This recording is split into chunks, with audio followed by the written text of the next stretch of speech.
Amanda Drews for A Greener Demeanor, and I'm going to talk about home recycling systems.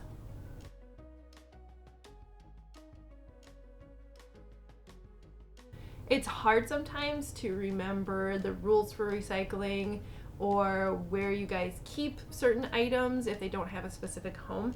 But if you establish a spot in your house where everything goes every time, and then if someone is in charge of taking care of those items when you're done with them, it's going to be a lot easier. Especially if you have kids around the house, being consistent is going to help them remember how to recycle those items for the future.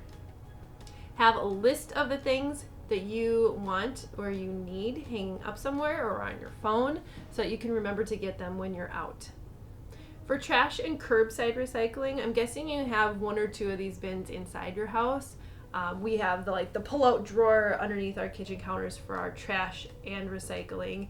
You may just have one for trash so you can put it in so that the dogs get into it, and you might have the recycling sitting on the end of the counter in like a standalone bin like we used to have on the floor. You shouldn't worry about your pets getting into your recycling because it should be clean, empty, dry items anyways.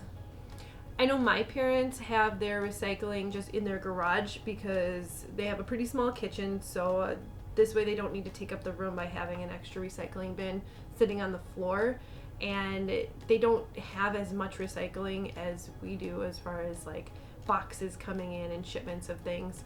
It takes them like 15 seconds to go from their kitchen to their garage, so it's right there and it's still convenient for them. Whereas our recycling bin is outside, down a half of stairs, and around the house, around like the garage. So it's a little bit harder for us to bring every single item into the recycling from inside our house. So do whatever works for you and in your home.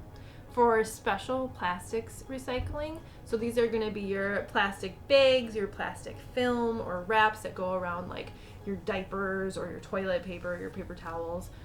Those all go to a special drop-off site, and you need to have a space where you put all those things to get them together to go out there. We have a mounted wall plastic bag holder in the back with like a little slit in it so you can grab the bags out, and we keep the nice bags in there so we can reuse them for like dog poop bags when we're going for walks. And then in front of that we have our bag of bags, so it's one plastic bag and then we stuff it full of all the other plastic junk that we get. We put it in a basket just so it just looks like a little bit nicer because a lot of times it's overflowing. And then we bring that whole bag into Target or Lowe's or Walmart or wherever your drop-off spot is in your town. Whether you compost at home in your backyard or you bring your stuff to a commercial composting facility, you'll need a place to put those bins before you bring it to that site. We kind of do both. We do fruits and vegetables in the backyard for the garden, and we do all the other stuff as commercial compost. So what we do is we put a bamboo pail on our counter for composting, and it has like the filter and everything so it doesn't smell as much. Sometimes it still does smell, but that's okay. And I take that outside whenever we go outside in the back to play, and that way I remember to also turn my compost too, because that's one of the issues that I have is I forget to turn it every once in a while, especially if it's really cold outside.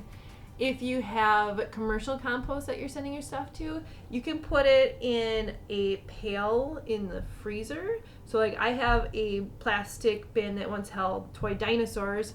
See what I did there? Reusing. We have a little recycling station in our garage. One just for recyclables that haven't quite made it outside yet, especially if it's really cold outside.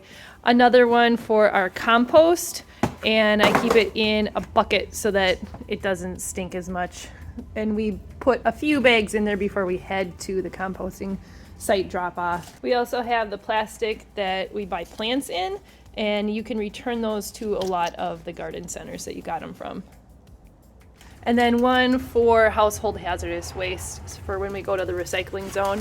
And that way we have one spot and we know we can check if we're going over there, if we have anything, so that we can drop it off and save a trip. Household hazardous waste, these are kind of the things that are dangerous in your house, things that might be toxic or corrosive or flammable, and we keep those in a cardboard box in the garage so it's ready to go, and then we can just hand those over to the recycling zone when we bring them in. Donation bins are really important when you have younger kids because they're growing out of clothes like every few weeks and they're just always getting bigger. So you're gonna want to have a donation bin in their closet, so right when you're trying stuff on or looking at stuff that they're gonna be wearing for the day, you can just throw it right in that bin, and you don't have to worry about maybe am I gonna bring it downstairs or not. For adult clothes and just other household items, we have one down in our storage room. So we have one bin and it's in bags ready to go. I try and bring them to friends first and just give them away to friends. If nobody needs those things, then I'll try like Facebook Marketplace or Nextdoor to see if anyone wants like a bag of women's size whatever clothes or 2T clothes. And most of the time, within like 5 minutes, I have ladies fighting over it on who's gonna get that bag of clothes.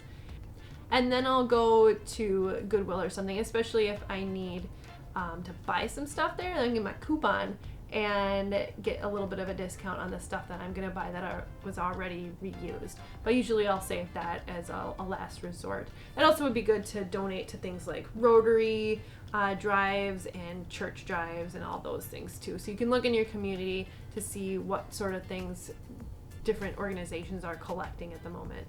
Below our sink, we have some of our more random recycling places, and these are things that are either have to be built up to go into the recycling or they have to go to a special place. So we have our used oil, and that can be apparently used for binding dog food together. So we bring that to our recycling zone. Can lids, because the lids themselves are too small to go into the recycling, they're probably not going to get recycled, but they're so important to recycle. We put them in one big giant can, wait till we have enough, cinch it together, and then this whole thing can go into the recycling. Corks can be recycled, especially if you have a few corks laying around from a few bottles of wine. Our work used to recycle wrappers for special projects. Still have that around. We have an envelope with paper scraps. So we put our smaller pieces of paper in here that otherwise could get recycled but are too small, and then when we're done with this, we're going to staple it together and put that into curbside recycling. Then aluminum foil is really important to recycle too, so we save those up, and this isn't going to get through the machinery, but if you put a whole bunch of them together and make a great big ball, at least 3 inches in diameter, then that can go into the regular curbside recycling, but you have to save it up into a ball, and it has to be clean, empty, and dry. There's also a lot of reuse going along in here too, with the containers that we use. And we put our paper towels down here so that they're not the first thing that we grab when we're looking for a paper towel.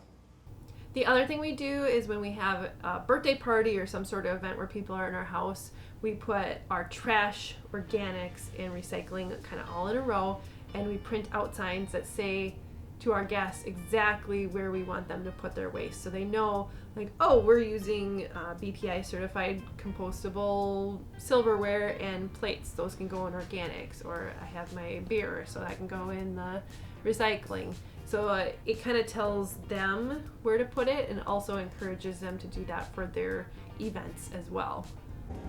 I keep a to-go container right bottom of my car here, and that way if we go out to a restaurant and there's something that I want to bring home, I don't have to ask for a container. And I also have one for my sauces too. Sauces are important.